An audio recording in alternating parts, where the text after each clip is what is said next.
অস্ট্রেলিয়ার পার্লামেন্টে বিবাদের কারণ হয়ে দাঁড়িয়েছে গাজা ইস্যু। ফিলিস্তিনের রাষ্ট্রীয় মর্যাদা সংক্রান্ত একটি বিলকে কেন্দ্র করে ছড়িয়েছে উত্তেজনা। ক্ষমতাসীন দলের সদস্য হয়েও বিলের বিপক্ষে অবস্থান নেন 29 বছর বয়সী সিনেটর ফাতিমা পেইমান। লেবার পার্টির 130 বছরের ইতিহাসে এমন ঘটনা প্রথম। এরই জেরে বৃহস্পতিবার লেবার পার্টি থেকে পদত্যাগের ঘোষণা দেন Fatima.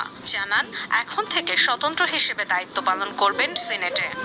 I announce my resignation from the Australian Labor Party. আমি জানি অবিচার ভোগের অনুভূতি কেমন। আমার পরিবার একটি যুদ্ধ বিধ্বস্ত দেশ থেকে এখানে এসেছিল। নিরীহ মানুষের উপর আগ্রাসন দেখে আমি চুপ করে থাকতে পারি না। ভারাক্রান্ত হৃদয়ে তবে স্পষ্টভাবে লেবার পার্টি থেকে পদত্যাগের ঘোষণা করছি। জীবনের Colleagues, that this is a matter that I cannot compromise on.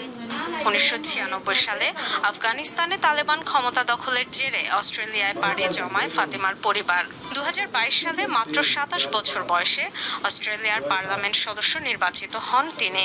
দেশটির প্রথম ও একমাত্র হিজাব পরা সিনেটর হিসেবে নজর কাড়েন বিশ্বের।